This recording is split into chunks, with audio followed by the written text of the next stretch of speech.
Trish Regan is here, famed business journalist, former trader at Goldman Sachs. Trish, we saw this. It's so easy to go, oh, it's over in Europe, who cares? But the very same kind of challenges the farmers are facing over there, farmers here are facing, they go on strike here, we got big problems. Yeah, I mean, it's a massive ripple effect, really. And you look at food prices, Leland, they've already been skyrocketing. And I don't see it getting any better. I mean, the Fed is going to try and manage this. But the truth is, when you really look at the current inflation numbers, and I'm including food and energy in these numbers, they're actually worse than anybody thinks. And the reason for that is that they changed the metrics way back in 1983. They took out housing when they looked at inflation. And so, in fact, I suspect inflation is currently much closer to the 16% range than the 8.6% we've heard. And then you factor in strikes and difficulty with whatever's going on overseas with farming. It has a ripple effect through the global economy. It means food prices are going even higher. Overall inflation is even higher. And you ain't seen nothing yet, as they say.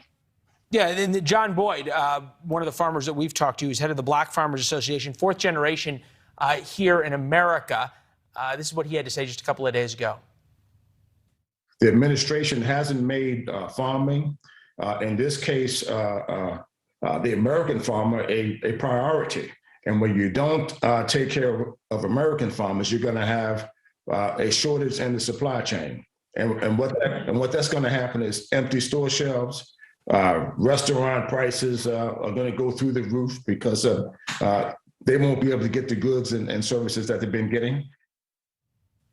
I don't want to make this too political, but you think about what the farmers in Europe are angry about, which is basically the European governments have the boot on the neck of farmers. And then you think about what's happening here with diesel prices and fertilizer prices for American farmers. It's kind of the same thing. Yeah, I mean, look, this is going to affect everyone. I mean, if a farmer has to pay more because diesel prices are going up in order to get his crop out, that's just the reality of it. He's going to have to charge more. And so when he charges more, the restaurant owner has to charge more. And this is just the way the world works. This is how inflation gets so embedded into an economy. And the danger is you don't have enough growth to keep up with that inflation. And consequently, you get what's known as stagflation, which is exactly what we saw in the 1970s. So it's sort of a return to those times in ways that I think are really, really troubling. And again, you don't have to point the finger necessarily at the administration and say it's all their fault. I think it's partly their fault. They could have, should have done things to help mitigate this by being maybe more responsive to the traditional energy industry. But you could also say, look, you got a Federal Reserve that's printed a ton of money and just didn't stop. And then you got Congress all in that put $1.9 trillion worth of stimulus in there.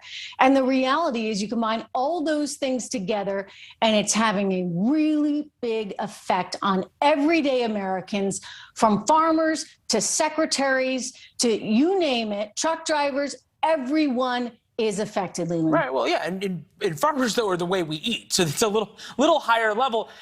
I'm thinking, though, from a regulation standpoint, and that's what's happening in Europe, is that it's not that the farmers are saying, hey, things are going to cost more. It's, hey, we're not going to grow things anymore because of these new regulations.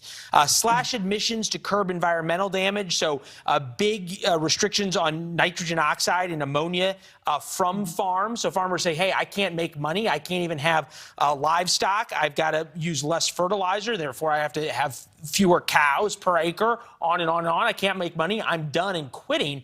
That's their livelihoods. Have you seen any realization yet in the American administration that there are certain priorities that may have to take a back seat to allowing people to eat and keeping costs down? I haven't seen a focus on that. I haven't. And I look at sort of the green energy initiative, which, by the way, I don't have a problem with. I'm all for the solar panels and the EVs. Go for it. Guys, have a field day. We need all the energy we can get. But I don't see a willingness to recognize that in the interim, it's going to be very, very painful. And so I use that as an example. Will we see some kind of response on farmers? I don't think so, only because I don't think we've seen enough response just in general in terms of the overall challenges we're facing in our economy because of the energy issues. So it's like there's a disconnect. I don't think they get it, or the left hand's not talking to the right hand, Leland. They're not thinking through all the implications of stuff. The left hand and the right hand in American government